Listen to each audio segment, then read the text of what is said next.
Hello and welcome to Conscious TV. My name is Renate McNay and my guest today is Ian Watson. Hello. Hello. Ian. I like to introduce his books first. They are all about homeopathy and you will find out shortly why. The Homeopathic Miasm, A Modern View, The Guide to Methodologies of Homeopathy, Aspects of Homeopathy, Musculoskeletal Problems. I used it a lot. And my favorite book is The Tao of Homeopathy. And I think every homeopath or healer should actually have that book. And I think you said it. Well, Ian, I'm very happy to be able to interview you today. You were a very important teacher in my life when I studied homeopathy. And we talk about today about your life and your work and what you are up to now. Mm. So I remember you were telling us that you were 14 years old when you started actually working with flower essences. Mm-hmm. Yeah. So how did that happen? Where did the knowledge come from? Why were you interested? It's a question I've asked myself because it's a mystery to me as it is to anybody else. Right. I honestly don't know where the interest came from, but it was there from an early age. I was drawn to herbs, first of all, and herbal remedies. I believe I had a grandma who was interested in those things, but she was no expert. Mm-hmm. My mother's mother was interested in natural cures of various kinds. Yeah. So maybe there was a genetic link, I don't know. Right. But it was just something I came across. I had a book which was like an A to Z of alternative therapies, which I bought in a second-hand bookstore, and I just devoured this book, you know, like some boy would find a book on dinosaurs and go crazy. For me, it was a book on alternative therapy. Yes. And I bought this book and I went from A to Z. And the things that really jumped out at me at that time were the herbs and flower essences.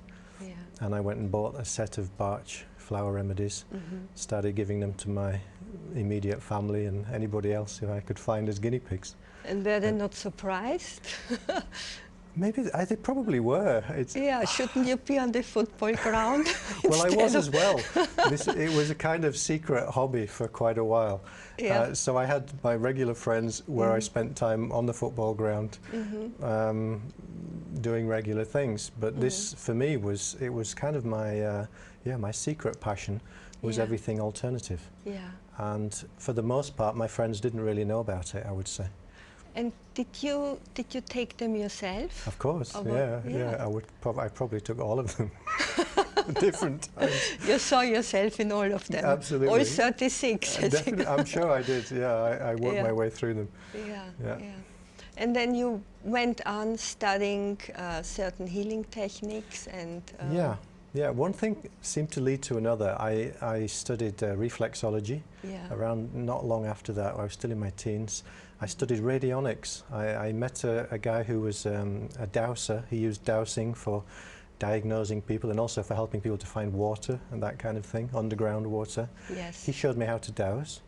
And so that became just normal for me, even though I was still only maybe 18 or so. I learned that, and I learned radionics, which is a way of diagnosing and treating people using the pendulum for diagnosis. Yeah. And it was through that I got into homeopathy. Yes. Because most people using radionics were using homeopathic remedies. But I was using these remedies, figuring them out by dowsing. I didn't know anything about them. You know, the pendulum would tell me this one is good for this person, and it would come up with some weird Latin name of a remedy. And so you dowsed over a book, or you had some remedies? Just like a list of remedies. Right. And they didn't mean anything to me. You know, I had no idea what they were. And at some point, I just got curious. You know, what is arsenicum? You know, is it really what it sounds like? Yes.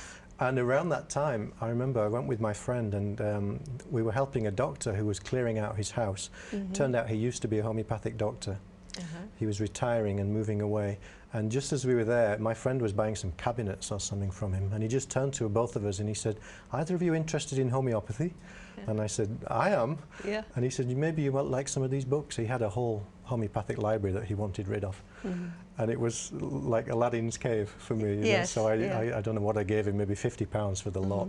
It was ridiculous. And that was it. I had a complete homeopathic library, all the classic books. Yes, so you started to read I them. just started reading them one after the other. Yeah. And it was like reading something that I already knew. Yeah. Interesting. And then you, what happened then? Well, the funny thing was that all these books were written in the 1800s. The ones that, I mean, they were all classics of homeopathy, but all the authors had been dead 100 years or so. And I had no idea that this was something that was still practiced, that you could actually study. Yes. I assumed it was a kind of ancient system of healing. And it was sometime after that I, again by coincidence, I was actually, I was at a conference where Krishnamurti was speaking. Yeah. J. Krishnamurti, Yes. not the other one.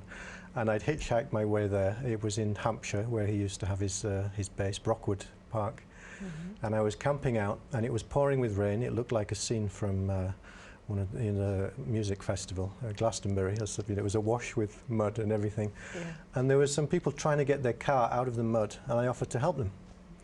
And I helped push this car, and as a thank you, they said, "Do you want to come with us and have dinner?" I said, "Sure." And it turned out that the person whose car it was studying at the College of Homeopathy. Yeah, fascinating. I didn't even know there was a College of Homeopathy. Yeah, That was yeah. my introduction. It's like, there's a College of Homeopathy. Where is it? It's in London. And that was it. I said, okay, I'm moving to London. I'm going to go study homeopathy. It was just like that. Yeah. What I didn't know, there was also a college in Manchester, which would have been closer. I didn't even bother to find out. Yeah. I left my hometown and I moved to London that year. And did you have a homeopath for yourself at the time, or did you treat yourself? At that time, I didn't really feel the need even to treat myself, except for maybe minor things. Yeah. I was in good health. Yeah. I was a young guy, and I was just interested in this subject. Yeah. It wasn't. Yeah. I mean, many of my colleagues who I studied with, they got there because they'd been healed of something, or a family member had been healed of something miraculously by homeopathy. I never had that experience. So I was several years into the training before I even went to see a homeopath for the first time. And even then, I didn't really know why I was going. You know, it seemed like a good thing to do. Everybody else had a homeopath, so I should have one too. So when you started studying homeopathy, what was the motivation? Okay, you were interested in it, but what was behind it? Was it to help people, or help yourself? Yeah, I don't know that I knew at the time. I think one's motivation changes when you look back at it with time. Yes. You start to have a different understanding of what was driving that. I mean, at the time, it just felt like pure interest. I was just completely taken with this subject. Yeah. And when I read the story of Hahnemann, his life story, in the same way as I read Edward Bach, the flower essence guy's story, there was something in those life stories that inspired me. You know, these were individuals who had trained in something that was relatively conventional, and then they'd thrown it off, given it up, and followed their own path. Yeah. Despite furious opposition and all kinds of obstacles being put in their way. There was something about that that really appealed to me. Yes. Something that was quite iconoclastic in what they'd done. And beyond that, I can't really say. I mean, there was a desire to help other people right from the beginning. For me, I have a practical sense. So if I couldn't see anything that was practically useful in it, I kind of discarded it pretty quickly. So that was definitely a part of my criteria, was is this actually useful? You know, it's been around a long time, but is it something that has value for people? Can it actually help people to heal? It seemed that it could. Yeah. So that's why I followed it. And then, so you finished, you are a homeopath now. Yeah. And what happened then? Well, I moved back to Leeds, to the north of England. I set up my first practice. Then I moved across to Cumbria and worked there, and I lived there for the following 13 years. And there were no homeopaths. I think in the whole of Cumbria there was one homeopath who came part-time, maybe once a month. Yeah. So it was like this blank canvas. Yeah. And myself and my partner at that time, Sally, and we just basically recruited other people to come and study. We ran first aid classes and children's clinics, and we started educating people about homeopathy. It really wasn't known at that time, certainly in the north. And people got hooked just as we got hooked. And amongst those people that came were people that you would know. Beth Tyers became one of our teachers on the Lakeland College, Angie Jackson, Dave Evans. You know, we basically recruited, these people became dear friends. And then we formed a college. It just seemed like the obvious thing to do. They were all going away studying, and there were people nearby saying, well, we've learnt the first aid stuff, but we'd like to go deeper. Why don't you teach us? And we said, okay. But you also treated people. You had a praxis and I set up a group clinic there in Campbell, in Cumbria. So we had a group practice, and we treated anybody for anything that came. You know, there's a story you were telling us which still sticks in my mind. It was so I was so impressed then. And I think you were renting a cottage at a farmer's ground, and you never spoke to him, to this farmer. And one day you walked through the field, and the farmer was out there doing his thing, and you stopped and you spoke to him, and the farmer was pouring out his story. Remember? I do remember. Yeah. About this excruciating headache That's he right. has, and if he had a gun, he would shoot himself. Yeah. And what did you do? Well, it was a strange thing because, you're right, that's pretty much as it happened. I was just leaning on the fence watching him going about his work. And at some point he got off his tractor and came and spontaneously started to talk to me. And the whole conversation was, he just revealed to me that he had these lifelong, terrible, terrible migraine headaches. And somehow we had a connection. He somehow knew that he could tell me this and that I would understand. I wouldn't think he was crazy or something. And I just looked at him and I said something along the lines of, it probably gets you down. It must be pretty bad to live with.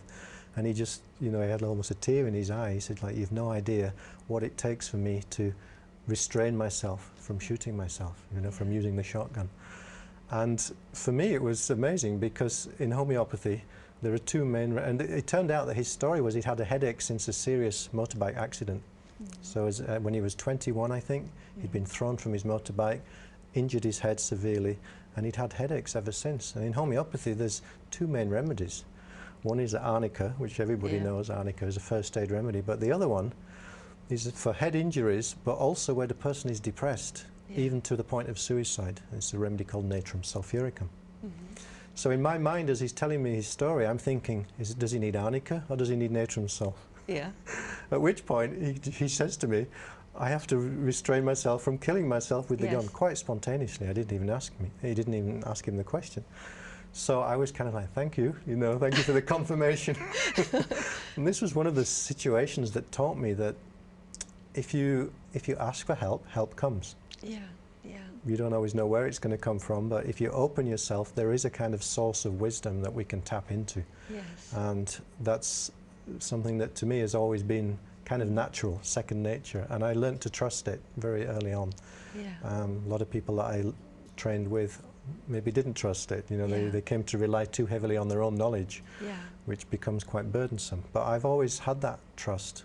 So you work very much with your intuitive. I guess so, yeah. And I didn't know that everybody else didn't. That's something that I learned subsequently. For me, it's always been quite natural, just to, if I don't know the answer, I would just ask it as a kind of open question, and then look for some kind of a confirmation. So that's what I did with this guy. He gave me the confirmation, I gave him the remedy. Didn't see him for weeks and weeks, and then about a few months later, I found this big pile of firewood outside the house, which he left as a thank you. With a little note, could I have some more of those pills? It's really working. And it really helped him, he'd had these headaches 40 years or something. Well, I'm sure you have lots of stories like that. Well, I seem to attract these things, these situations. I think that's part of the magic of homeopathy. You learn these remedies one week, and the next week you bump into somebody who seems to need exactly that one. And that you just said the word magic of homeopathy, and that was exactly what drew me into studying homeopathy. It is magical. I think you started then you started the Lakeland College in London, in Regent's Park, Yeah. and I was in the first year. Yeah. And I remember the first day. I don't know if you know this story.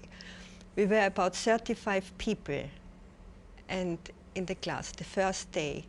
And in comes, I think it was Sally, but I'm not sure. And she brings this whole pile of toilet paper. That would be Sally. Yeah. And she puts them on, puts all these rolls on the table and starts handing them out. No, and says, please take all toilet paper as much as you need for the whole day, because there is something not working in the toilets or the distribution of toilet paper. And we all ripped toilet paper down. And there was one guy in the class, and he only took 2 leaves. Everybody else, we just went through. And then she said, okay, now sit back. And now for every piece of toilet paper, you say something about yourself. And It was a great trick, huh? yeah, it was a huge shock for us, because we all didn't know each other. But that was the Lakeland College. Yeah, it was. You know, that was the spirit of it. And it was quirky, that was to say the least. And we had a lot of fun. I mean, we gave the teachers free license to be themselves and to just to do what they felt was, you know, whatever would inspire the students or whatever inspired them. They had the freedom to try and put that across in some way. And then something else was very much emphasized in the school is that we had to work on ourselves. Yeah. And would you like to talk a little bit about why this is so important? Yeah. Initially we called it the Lakeland College for Homeopathy and Personal Development, but no one could remember the name, so we had to shorten it. But that was built in from the beginning. And it came out of my recognition that there's more to healing work than just learning a skill. Or you know, you can memorize a lot of remedies. That doesn't mean that you have the ability to really empathize with someone and connect with them and understand that person so that you can really help them. Also, it doesn't mean that you can make a living doing what you're doing. That's a whole other thing that people need to learn, if you're assuming that's what they want to do. And I saw that a lot of people would learn homeopathy and they wanted to do something with it, but there were things in the way, kind of internal obstacles that prevented them from either being able to practice and make a living or from just being able to use it confidently. And it wasn't that they didn't have this, you know, they had the skill, they learnt the remedies, but there was something inside that seemed to be blocking them. And it had nothing to do with homeopathy. That was obvious to me. It was the things that we individually brought to the subject that were getting in the way. And it was different things for different people. So my conclusion was that we had to help people to overcome those obstacles as part of the training. We shouldn't just train them and then assume that that would all disappear at the end of the training. It didn't happen like that. So we tried to build it in from the training, and there was tremendous resistance actually from many of the students. I remember, A lot of the students were just teach us the remedies, you know, we don't need to know all of that other I know, stuff. sometimes you left the class and we found things about ourselves, but we didn't learn a remedy. But today I understand also then that a healer needs to be able to be empty. Exactly. It's something that you come to appreciate later on, then you start to see why that was important. Maybe some of the ways that we went about it were a bit clumsy at the time. It was very experimental, we were finding our own way. But we at least recognized that that was necessary. And so did that come out of your own process? How did you go about your own ways? I mean, for me, I suppose I had the advantage, first of all, of youth. I was the youngest person in my class when I trained in homeopathy. And I think when you're younger, in some sense, you have more courage just to go out and try these things, or at least I did. So for me, it actually wasn't such a big issue. You know, I would learn the remedy and I would go and give it to people, and I would have no qualms about, if it didn't work, I would try something else. You know, I was very practical with it. But I saw that a lot of people that came to study homeopathy were mature students. Maybe they'd had a family and the family had left home and now they were interested in a second career or something of this kind. And a lot of people didn't have that kind of natural confidence just to go out and do it and offer it in that way. So I had to learn how to help those people to work with it, even though I hadn't had to do that myself. Yeah. For me, it actually came quite naturally. Yeah. Mm-hmm. Yeah. So, in 2003, you left homeopathy. I did. I left, well, I resigned from the college, and then I gradually, I gave up my homeopathy practice, and I stopped teaching homeopathy around that time, yeah. Yeah. And how did your path unfold? I think a lot of people are curious out there to know what happened to you. I know. I still get people emailing me today saying, you know, you haven't really, you know, when are you coming back to homeopathy? Yeah, exactly. Stop messing around, you know. I know, whenever I say I studied homeopathy at Lakeland College. Wow, did you study with Ian Watson? I said, yes, he was my teacher. Wow, you are lucky. I know. The whole community is missing you.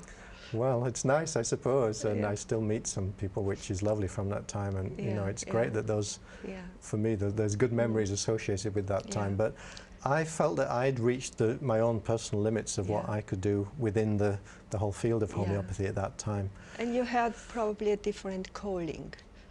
I did. I don't think I recognized it as such at the time. I just simply, I was feeling the edges of what was possible and not possible for me within homeopathy. Yeah. And there was a few kind of incidents that alerted me to the fact that I was getting to the limits of what I could do.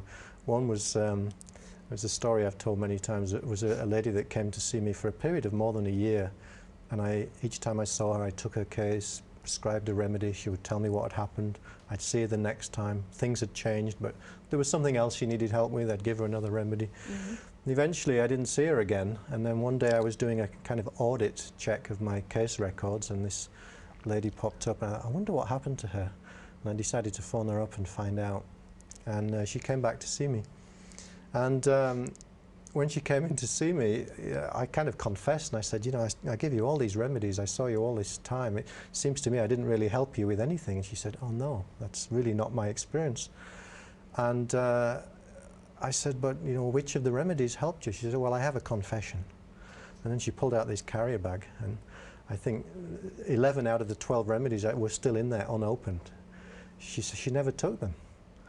And you know, I'd sweated blood working out what these remedies were that she knew. I know that. And I said, well, you know, why did you keep coming back? And she said, well, it wasn't about the remedies for me. She said, you've no idea that, you know, I was going through a difficult period in my life, and just having that time with you, to sit in that room with you and just have somebody listen without judging me, and just to give me the space to let you be a sounding board. She said it just helped me get really clear, and it helped me through a difficult time. Yeah. And you know, I'm really grateful for that. And I said, well, you know, why did you keep telling me your symptoms, you know, and taking these remedies away? She said, well, you seem to have the need to keep giving them to me. I was like, oh, she got me there. She was right. Yeah. I hadn't realized that I was maybe offering something that she didn't need, and in process I was missing that she needed something else. She was actually managing to get something else from the interview that I wasn't even aware of. So I got curious about that. And what I got curious about was what can happen during the consultation process itself that has a healing effect. Whereas up until that point, the purpose of the consultation was to find the remedy. And then the person would go off and do the healing after they took the remedy. Yeah. You know, that's the way it was kind of set up. Yeah. And then it suddenly occurred to me, well, no, this lady's telling me that it was healing in itself, just to come and be listened to in a non-intrusive, non-judgmental way. So that was the kind of track that started to open up for me. I thought, well, if that's true for one person, it might well be true for others. Yeah. That there could be something in this whole business of just sitting with people. Yeah. Not necessarily with a view to finding a remedy, but just being open and present. Yeah. Yeah. Maybe that's healing. And that's what I started to follow. And where were you in yourself at this point? Where I was in myself was a bit burnt out with my homeopathic practice. I'd kind of been overworking, and I was traveling a lot, teaching a lot. So I was also ready to sort of take a break from it, and to refresh myself. So it was good timing there. And also, I'd gone through a marriage breakup at that time. I probably was carrying a lot of sadness from that in my own body, which I wasn't aware of. Yeah. And around that time, I came across the work of Brandon Bayes, who's been one of your guests here, the journey process work. And I read her book, and again, it spoke to me. I thought, oh, I'll go and do that. Sounds interesting. Initially, not as a view to with being a practitioner, but just for myself. I thought it would be interesting to do. And it had a profound healing effect for me, and I suddenly discovered I had this whole emotional world inside me which I didn't know about. So you ask me, well, where was I? I was probably very suppressed emotionally at that time. Yeah, and you never could touch that places with homeopathy. It hadn't really touched me in that place. I'm not saying that it couldn't. I mean, I'd certainly seen it help other people on an emotional level. It hadn't touched me on that level. I understand, yeah. For reasons I don't even know. I mean, maybe, you know, some homeopaths would say, well, you just didn't find the right remedy. Maybe, but maybe it just wasn't the right thing for me. Whereas as soon as I went into the world of journey work, I found that, wow, you know, I have a very rich emotional life that I didn't even know about. It was just that I was carrying a lot of pain. So that, again, it opened up a whole new avenue for me. And what happened then? Well, what happened was I did the initial work with Brandon, and then because I felt great as a result, I decided just to do every course that she had available. I just signed up for the whole package. So you just wanted to free yourself. I did, and it's like when you've had a taste of something, you want as much of it as you can get. It tasted good to me, and it felt good to me, and I enjoyed it. When you say it felt good to me, how was this feeling? Where did you feel it? Well, I'll tell you a story about that, because I worked with someone around this time. It was a guy that I was working with. I was still offering homeopathy. He came to me as a homeopathic client, but his story was that his problem, you could say, was that he'd lost the ability to feel joy. So the things that used to make him feel good and feel happy, he said now he was kind of indifferent. And I was trying to help him with homeopathy, and it was helping a little bit, but I just decided to go deeper with it, about this with him in the room. And there was some resonance in this for me. You know, when he said this, I thought, actually, me too, to some degree. You know, he was reflecting back my own predicament. And what I found with him, through talking with him, that he had a lot of sadness. He'd suffered some loss, and he'd suppressed all of the sadness. Like a typical male, you know, he'd bottled it all inside. And he taught me something very profound, which is that when you push away one feeling, you lose at least two. Every feeling is multifaceted. I didn't know this. This guy helped me to understand this. So when you push away the joy, you also push away, you push away the sadness, you also push away the joy. And why? Because they arise in the same place, in the heart center in the body. It's two sides of one feeling. If you ask someone, where do you feel your joy? It's the same place as where they would feel the sadness. So when I understood this through working with this chap, and I helped him to reconnect with the sadness, and we actually sat together and he cried, and when I was with him I cried too. And through that, reconnecting with that, by allowing the sadness to be felt, the joy was just there. It was the other side of the same feeling. This was a revelation to me, and I discovered that the same was true for me. And so each time I let myself feel something which I'd been pushing away, it wasn't that the reward wasn't just the feeling of that one. The reward was reclaiming some other one which had gone missing. So I found my joy, I found my enthusiasm, I found my passion. All of these things suddenly became more available to me. And you said you were burned out. Did the energy come back? Absolutely, with all that? yeah, it did. But part of that process also was a letting go of some of the things that I'd been doing, which I simply just needed to give up doing. So, you know, as a self-employed practitioner, you start out, you do everything. You know, I had a pharmacy, I was making up the remedies, I was making the appointments and so on and all of this. I was very, very busy. 24-hour job. So I had to basically I sat down and took an inventory, and I asked myself, which of these things, all of these things that I'm doing, which of them actually still energize me? What do I look forward to that I really love? Good question. Yeah, and everything else, what are the things that, you know, it makes my heart sink at just the thought of doing it. And of course the heart sink list was a lot longer than the energizes list. What I was really passionate about was being with people and actually spending that time, and where we had that kind of meeting. That's the bit I look forward to. But sometimes, you know, there is something we love doing, and yet, in order to do what we love doing, we have to do certain things. Well, it seems like that. Like. It seems like that at the time. I'm not sure how true that is anymore. Really? So how did you transform that? Well, mostly I gave up all the things that I believed I had to do, because it turned out it wasn't true.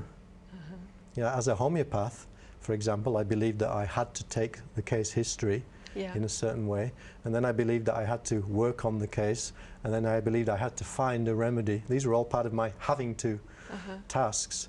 And I set myself the challenge, well, how would it be if I sat with someone and worked, but I let that go? You know, would it be possible to actually conduct the interview without having to do anything, without having to ask any of those standard questions, without even having to find a remedy? What would happen if I took that pressure off myself? And what happened was it freed the whole process. And it was, and I discovered this wonderful paradox, is that when you don't have to, then it's easy. You're in the flow. You're in the flow. When you don't have to find a remedy for somebody, the remedy just comes to you, or it comes to them. You don't even have to think of it. They think of it themselves. Or they tell you. They tell me. That's what started to happen. Yeah. And it was like, for me, it was just a going with that process. I said, well, could I let that be okay? Yeah, absolutely. Great. So you went through the whole journey work. You freed your emotions. You found more of yourself. And what came afterwards? Well, then my work started to incorporate that understanding that... So you started to work in a different way. I took a period of time out when I was doing the journey work, then I went back to one-to-one work and also group work, and I started to incorporate what I just called it emotional release work. So it was basically just helping people to connect with the feelings that had been blocked in the body and to let them go and to reclaim the energy that was being used in holding those feelings in the body. That's the other thing I learned, was it takes a lot of energy not to feel. People think it's tiring to feel their emotions, but it's not. It's tiring to avoid feeling the emotions. So, and you did that through the brand and base system? Initially, and then my nature seems to be that I borrow from various places and then I somehow make it my own. So after a while I realized that I couldn't really do that in the kind of standardized way that I'd learned it. And to be fair, Brandon didn't encourage that either. She, you know, her suggestion was you learn the technique, and then once you master it, then you improvise with each individual, and that suited me perfectly. So I didn't even call myself a journey practitioner, even though I'd done the whole training. I just called my work release work, emotional release work. And I started offering that to people to see whether that was something of value. And yeah, sure enough, it seemed to work. Can you tell us a story about that? I could tell you a lot of stories about that, yeah. I mean, one of the things I found, which was a lovely surprise, was that it works very well in a group setting. And I like working with groups, so it suited me very well. And I think part of the reason there was that there is this kind of resonance phenomena that happens when you get a group of people together. One person starts to tell their experience. Typically it would touch someone, you know, maybe just one other person in the room. They would get moved at a certain point. And I just learned to pay attention to that. So rather than me leading the group, what I would do is just follow the energy wherever it went. So one person would start, and then I'd see who was touched by that. I'd say, okay, what's that touching in you now, Renate? And we'd pick up on that. And then as you would start to share your experience, that in turn, it was like dominoes. It would trigger someone else. And I found that for me, it brought a real energy to the work, because the other thing I started to discover was that when you're working in real time, there's a lot more energy available. And when I would say real time, what I mean is you're not talking about the person's past history, what happened to them when they were 3 or something of that kind. They might mention something of that kind, but what it's touching is something which is happening now. You know, the feeling that they're feeling is happening now. So I got curious about that as well. Was the fact that healing, when it really happens, it happens in the present moment. When else can it happen? We can't heal in the past or in the future, we can only heal in the present. So my work started to gravitate towards the idea that how can we create the conditions that are conducive to self-healing happening spontaneously? Yeah. Because it seems to me that that's what wants to happen. Both the body and the mind and the emotions, they want to self-heal all the time. Yeah, you talk about this cycle of emotions. Yeah, yeah. The emotions that we have stored, Yeah. which are not complete, they, it seems to me, they are seeking completion. Yeah, so where are they stored? Somewhere in the body, and it would be in the torso region of the body typically. Yeah. If you think about where you would hold your emotions, we hold fear and anxiety in the solar plexus. Yeah. We hold grief and sadness in the heart, the chest area. Yeah. We hold guilt somewhere in the lower part of the torso, and shame, very often associated with the sexual energy. So most people will know instinctively where they're holding on to their feelings. You know, I don't know if you know Greg Good. He is an American non-duality, don't know how to say person. And we have an interview with him on Conscious TV. And he lives in San Francisco, and he's professor at the university there. And he rides a bike without brakes in San Francisco. And he said after his awakening, his body became so light that even if he has the most excruciating accidents, he doesn't really feel the pain. He feels the sensation within himself, but he doesn't feel the pain. Wow. And I'm just so fascinated by how the body can transform and become this light. And I guess part of your work would lead to that. Maybe, but I never heard anything like that before. I mean, if I fall off my bike, it still hurts, I can tell you. Yeah, well, you probably have still some work to do. But I mean, for me, what it makes me think of is that there is a difference between sensation and what you might call suffering. Yeah. And we do confuse the two, or pain and suffering. Can you explain the difference? Yeah, I think that sensation is the way that the body tells us that we're encountering the world, or that there is something that's disturbing us in our internal world. Yeah. It can be external or internal. So you put your hand in the fire, it burns. It's a sensation. It's useful, it's good information, it's good feedback. It tells us not to do that. But equally, you could have a sensation because you've got a headache or you've got indigestion. It's generated internally. In and of itself, it's just feedback from the body. It's not necessarily something which is distressing. Yeah. But most of our suffering, it seems, is what we add to that. And what we add to it is a story, usually, about what it means, why we're having it, how much we'd like to get rid of it, how long we've been having it, what do we need to do to make it go away, etc., etc. And that seems to magnify it by a multitude of, a factor of 10 or more. Yeah. So most of my work, when I work with people who are, maybe have got physical pain, what I'm helping them to do is to let go of the additional suffering. They might still have the original sensation, but what they realize is that usually that's something they can handle. Right. So how do we get rid of suffering? Well, it's not about getting rid of. It's about noticing that it's self-generated. And if you become aware that it's self-generated, then you can at least take a pause from generating it. So, in self-generating, I do self-generating it by what I think about it. Yeah, that's, I mean... But how can you stop yourself thinking about it? You can't. So? That's the paradox. And that's always the question that people say, okay, so I understand that it's my thinking around this that's making me suffer, but I can't stop my thought. Well, that's true, you can't. But what you can do is to shift your identification from the level of thinking to what the teachers call self, to the level of self, or to the level of awareness. So rather than being identified with the thinking, just to notice the thinking is enough of a shift. I mean, it seems like nothing, but actually Well, it's profound, actually. Exactly, Yeah. it's the most powerful thing. It's just that little Yeah. shift of perspective. So thinking is still happening, Yeah. but you're no longer identified with the thinking process. And normally I can hold it a minute and then I'm back. And then you start thinking again. I start thinking about it again. That's the nature of it. It's Yeah. we have that habitual tendency. Yeah. Yeah. Yeah. So, and there was a point you found the missing link. Is that the missing link? Well, there's probably other missing links that Yeah. I've But still you found, to look forward to. You say there is something where you don't even have to go.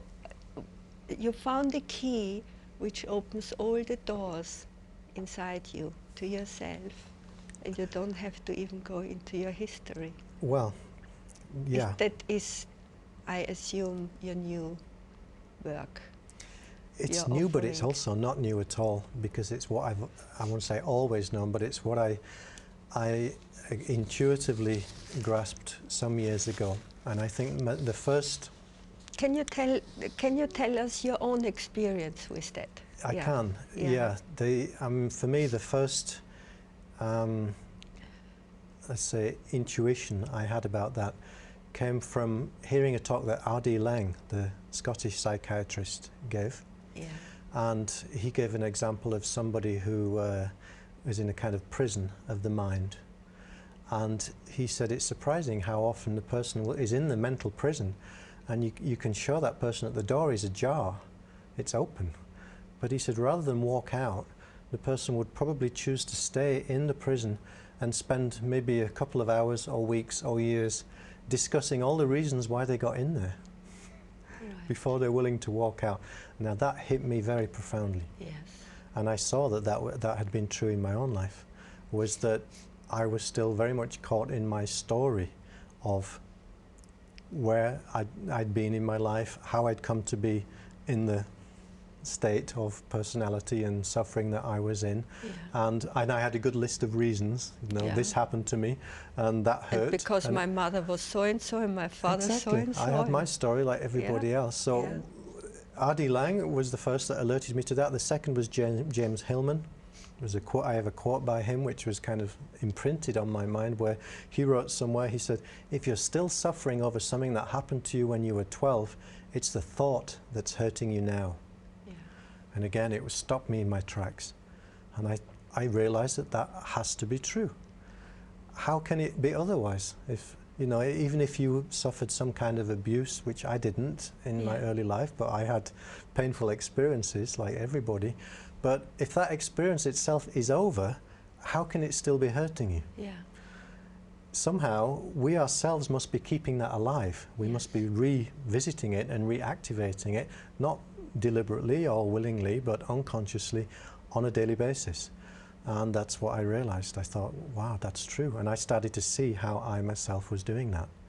And it's just amazing when you see that. It's like the veil opens, and you really see something, you understand something about the nature of suffering that you hadn't understood before. Yes. So for me that was a real breaking open of that understanding. From this realization, how could you manifest actually to walk out?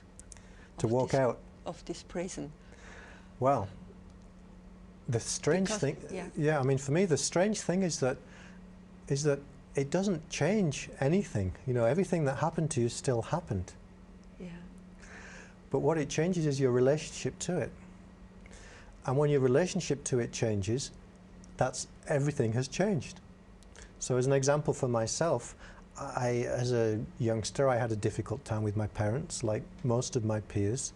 And for a long period of my life, I was very frustrated and angry towards my father, for example. Felt like he'd been overly authoritarian and these things. And so I had a lot of judgmental thoughts about him. And one day I just saw that as long as I held that way of thinking about him, it hurt. It hurt me, and it prevented the flow of love between us. Mm-hmm. And there was nothing else preventing it. Yeah. He was just a regular guy who was busy at work doing the best he could to bring up 2 sons. There was nothing deliberate or intentional in the way that he'd done it. He hadn't done anything to hurt me. And yet I'd taken it that way. My relationship to it was my own.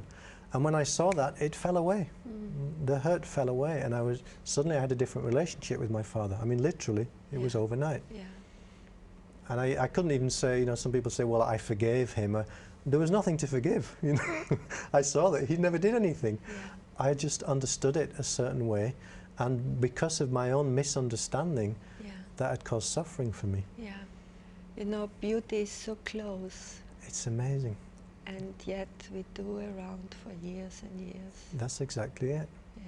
Yeah, and it is shocking. I mean, when you see it, the response is usually humour. I mean, very often I sit with people, we just have a good laugh together, because when you really see the nature of what you've put yourself through for so long and how you believed it so vehemently, and you suddenly see how crazy that is. Yeah. Yeah. It's laughable. Yeah. Yeah. There's no other appropriate response but to laugh. Yes.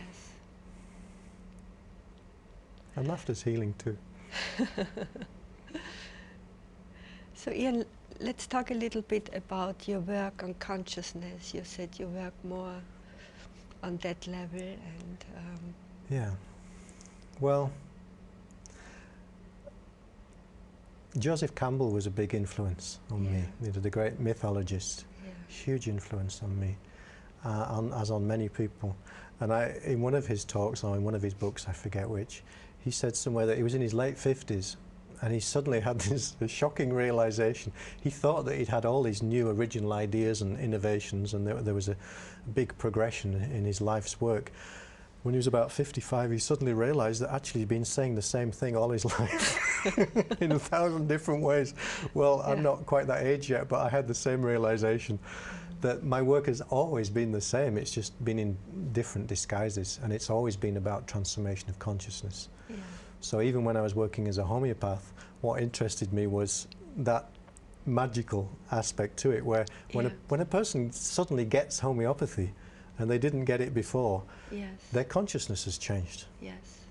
And it's irreversible. You know, they've opened to the world of energy medicine now.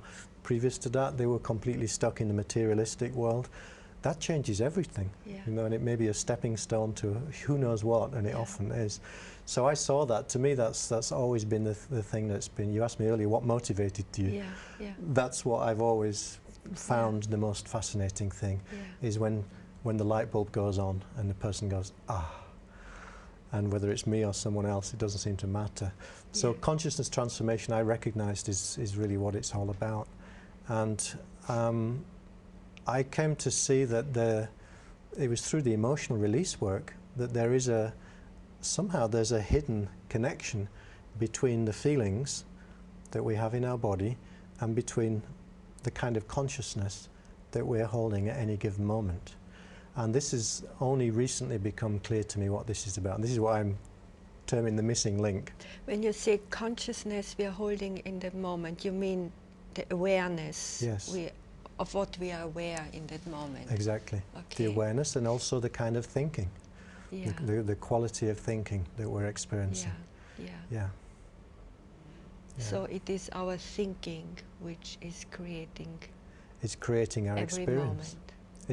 It's creating our experience of life. I wouldn't go as far as saying it creates the outside world, but I would say it creates entirely 100% of our internal experience of the world, which is all we have to go on, actually.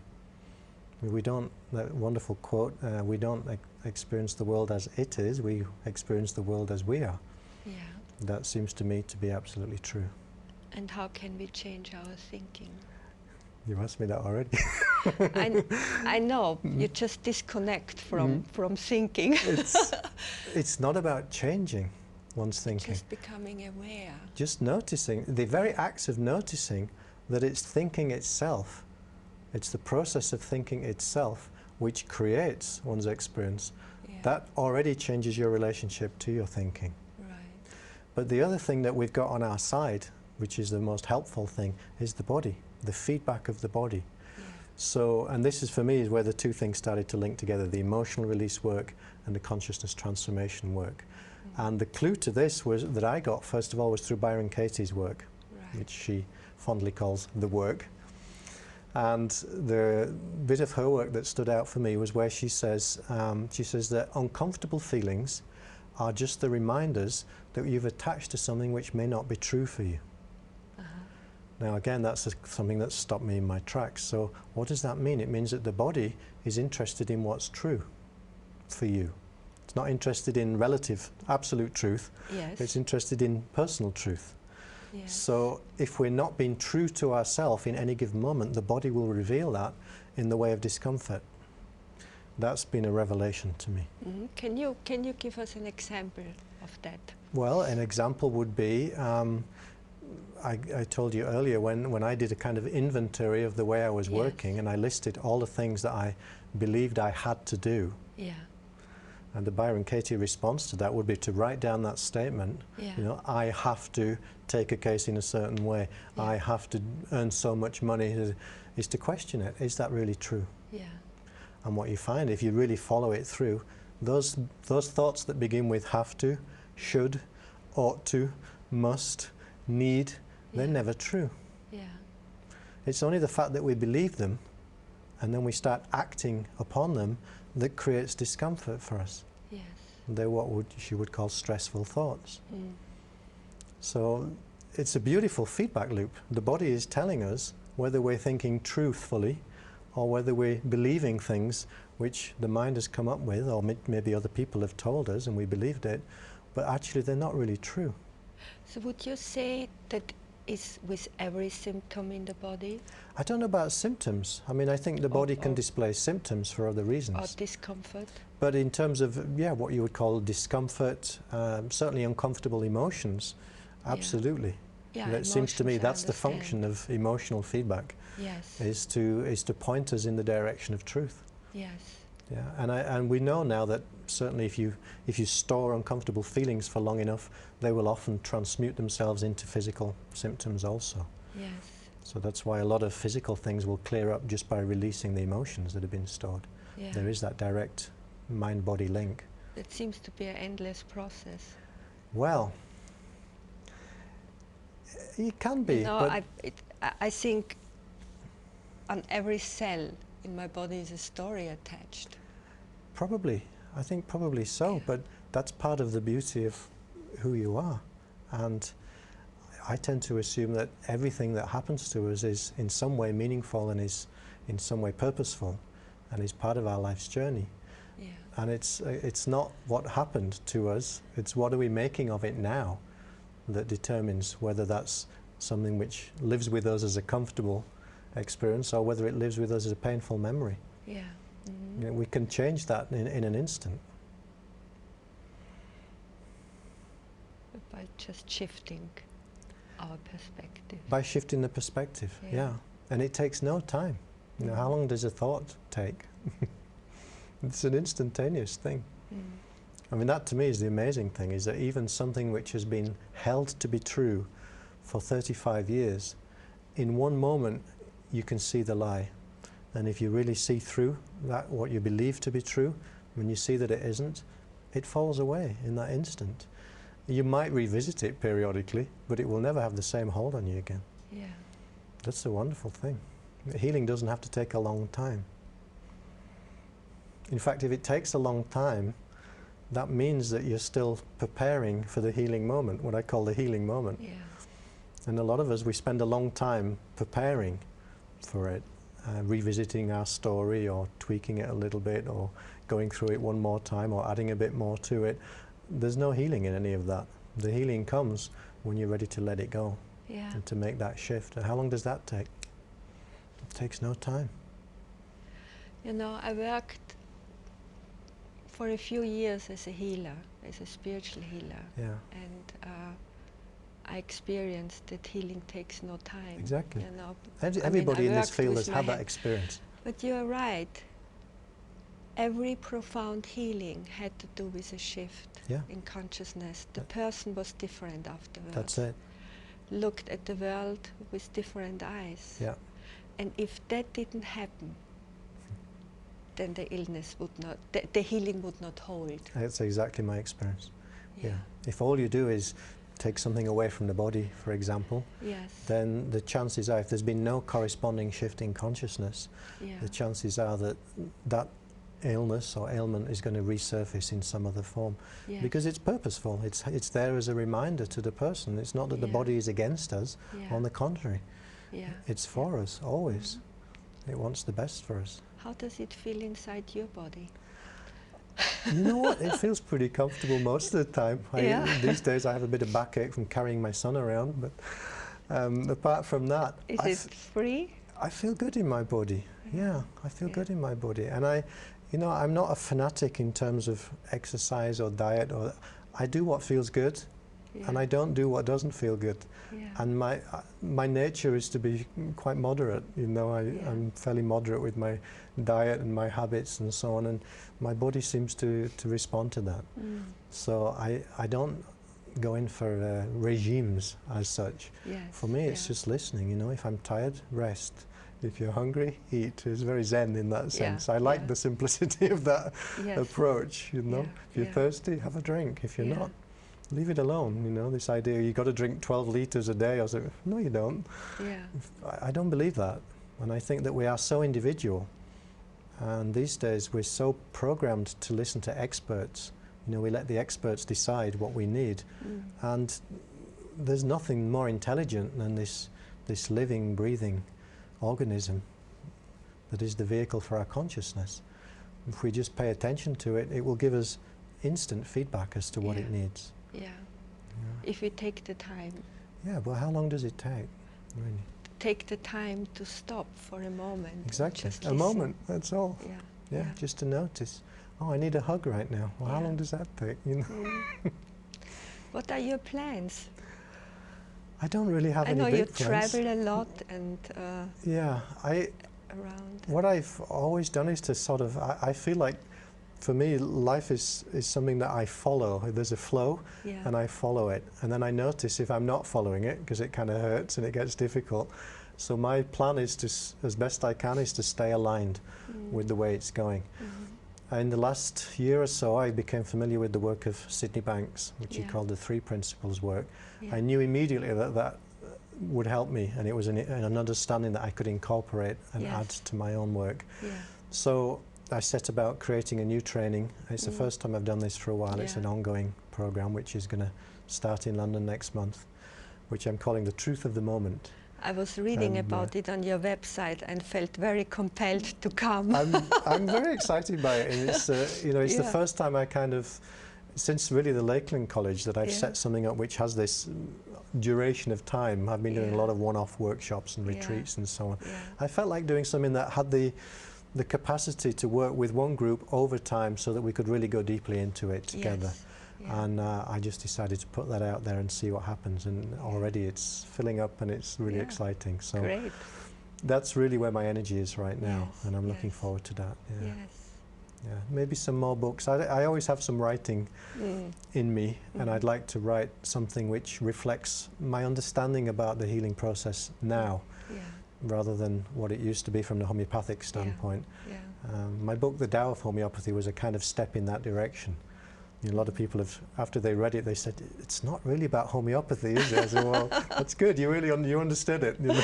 It's about less is more. Exactly, you could apply that to any area of life. Ian, we have to finish.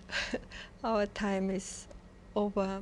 It was great to get all your news. Thank you so much for inviting me. I'm happy to see you so happy. Thank you. And I just show your books again. One is The Tao of Homeopathy, Aspects of Homeopathy, Musculoskeletal Problems, A Guide to the Methodology of Homeopathy, and I have to read that, The Homeopathic Miasm, The Modern View. Well, thank you for coming and being with us. Thank you, it was my pleasure. Thank you for watching Conscious TV. Goodbye.